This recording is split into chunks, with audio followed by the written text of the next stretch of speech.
तो लो फ्रेंड्स, आ गई आपकी असाइनमेंट की second video, second semester BA second year के पॉलिटिकल साइंस का दूसरा क्वेश्चन, उसका आंसर मैंने आपको असाइनमेंट के लिए यहाँ पर इस वीडियो के अंदर तैयार किया है। तो चलिए स्टार्ट करते हैं सबसे पहले क्वेश्चन से। तो एक क्वेश्चन मैंने आपको लास्ट वीडियो में दे दिया था, political science BA second year का। याद रहे, BA second year political science का असाइनमेंट है, उसका दूसरा क्वेश्चन है जो कि मैंने आपके लिए यहाँ प्रिपेयर किया है। भारतीय राज्य के स्वरूप पर गांधीवादी परिप्रेक्ष्य का विश्लेषण कीजिए। देखिए, परिप्रेक्ष्य कहें, उपागम कहें, दृष्टिकोण कहें, सबका मतलब सेम ही होता है। तो अब इसके आंसर की तरफ हम चलते हैं। तो मैंने आपको यहाँ पर बहुत ही अच्छी तरीके से, और आई होप कि अब आपको वीडियो की क्वालिटी से लेकर कोई भी दिक्कत नहीं आएगी और आप अच्छी तरीके से स्क्रीनशॉट लेकर या वीडियो पॉज कर आप आंसर लिख सकते हैं। A4 साइज पर आपको अपना आंसर लिखना है और कुछ ही दिन रह गए हैं, तो जल्द से जल्द अपने असाइनमेंट कंप्लीट करें।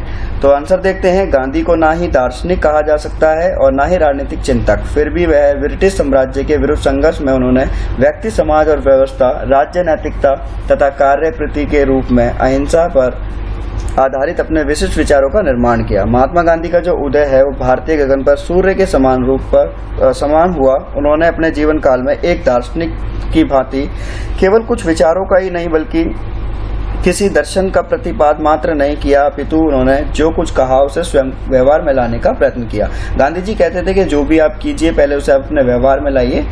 इसी कारण भारतीय जीवन को वह अत्यधिक प्रभावित कर सके। और वह स्वयं कहा करते थे कि मैं किसी नवीन विचारधारा का प्रतिपादन नहीं कर रहा हूँ, अपितु तो जो कुछ अच्छा है उसे मैं भारत की परिस्थिति के अनुसार व्यवहार में लाना चाहता हूँ। तो हटा दीजिए, अपितु जो कुछ अच्छा है उसे मैं भारत की परिस्थिति में व्यवहार के अनुसार मैं लाना चाहता हूँ। तो ये आपके आंसर की स्टार्टिंग है। अब आप धीरे धीरे आगे चलेंगे। तो उसके बाद में आप यहाँ पर आप देखिए जरा गांधी जी ने क्या कहा है। गांधी जी ने कहा है कि वो एक सच्चे लोकतंत्र वही है जहाँ पर जनता अपनी पंचायतों का गठन कर सके, स्वयं राज्य कर सके। बल्कि वो बड़ी बड़ी मशीनों से काम नहीं करवाना चाहते थे, बड़े बड़े कारखानों की स्थापना की जाए, क्योंकि इससे वर्ग संघर्ष की उत्पत्ति होती है और क्योंकि गांधी जी वह संघर्ष के विरुद्ध थे, वर्ग संघर्ष के। यहाँ पर वर्ग संघर्ष है। तो हिंदी फॉन्ट इसके अंदर शायद अभी है नहीं, कोई नहीं। वर्ग संघर्ष के विरुद्ध थे। आगे चलते हैं। गांधी जी के समाज के संबंध में विचार। अब देखो, गांधी जी के जो विचार थे वो समाज से संबंधित में क्या थे। गांधी जी का विश्वास है कि राजनीतिक स्वतंत्रता का तब तक विशेष लाभ नहीं हो सकता जब तक सामाजिक संगठन की कुरीतियों को दूर ना कर दिया जाए। ठीक है। दूसरा आपका पॉइंट है आर्थिक दृष्टिकोण के ऊपर उन्होंने क्या बोला है। इधर देखिए, ये आर्थिक दृष्टिकोण के बारे में है। आर्थिक दृष्टिकोण के अंतर्गत आर्थिक क्षेत्र में गांधी जी एक वर्ग के द्वारा किसी दूसरे वर्ग का शोषण बुरा समझते थे। वो कहते थे कि कोई एक वर्ग दूसरे वर्ग का शोषण करेगा तो वो गलत है। अब देखो, गांधी जी के अनुसार यदि साहूकार, पूंजीपति, उद्योगपति, जमींदार, मिल मालिक ये समझ लें कि वे संपूर्ण संपत्ति के स्वामी नहीं है, बल्कि वो संपत्ति के ट्रस्टी है और उसमें से केवल इतना धन ही व्यय कर सकते हैं जो उनकी सीमित आवश्यकताओं की पूर्ति के लिए आवश्यक है। ठीक है। शोषण का तो प्रश्न ही नहीं उठेगा फिर उसके बाद। अब उसके बाद में आपका नेक्स्ट पॉइंट है समाज एक वृहद परिवार है। समाज एक पूरा परिवार है। तो यहाँ पर गांधी जी ने समाज को एक परिवार के रूप में व्यतीत किया है। व्यक्ति का विकास तब तक इस सीमा तक नहीं हो जाएगा कि वह बिना राज्य के अस्तित्व के भी अपने सामाजिक कर्तव्य का पालन कर सके। ठीक है। राज्य विहीन समाज की स्थापना संभव नहीं हो सकती। और उसके बाद गांधी जी यहाँ पर अहिंसावादी और निशस्त्रीकरण के पक्ष में रहते हैं। वो बोलते हैं कि अहिंसा परमो धर्मा। गांधी जी अहिंसावादी होने के कारण पूर्ण निशस्त्रीकरण के पक्ष में थे। उनका विचार था कि हथियारों की दौड़ जब तक चलती रहेगी मानव सुख शांति का अनुभव नहीं कर सकेगा। ठीक है। फिर उनका जो है अहिंसा पर क्या विचार है।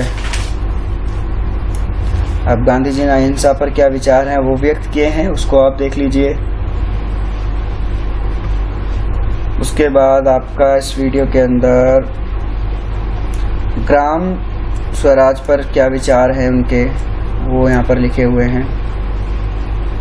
वीडियो पॉज कर स्क्रीनशॉट लेकर आप political science BA second year का सेकंड क्वेश्चन असाइनमेंट के लिए लिख सकते हैं।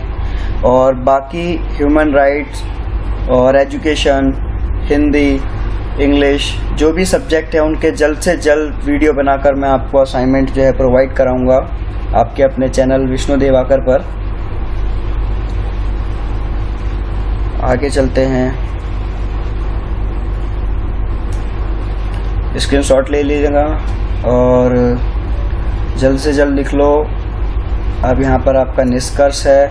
और याद रहे, कुछ बच्चे बार बार इस चीज़ के लिए पूछ रहे हैं कि सर हमको जो है कितनी सीट भरनी है, तो शीट भरने पर ध्यान ना दें, आप क्वालिटी पर ध्यान दें। आपके आंसर की क्वालिटी अच्छी होगी तो आपको मार्क्स अच्छे मिलेंगे, वरना आप कितनी भी सीटें भर लेना आपको नंबर नहीं मिलने वाले। तो सीटें भरने पर नहीं बल्कि आंसर की क्वालिटी पर आप ध्यान रखें। ये निष्कर्ष है।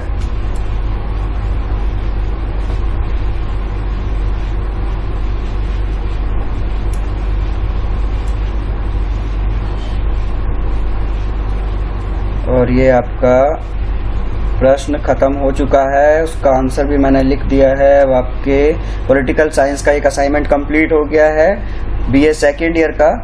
बाकी सब्जेक्ट की वीडियो के लिए वेट करें, मैं जल्द से जल्द वीडियो डालने की कोशिश कर रहा हूँ। Thanks for watching.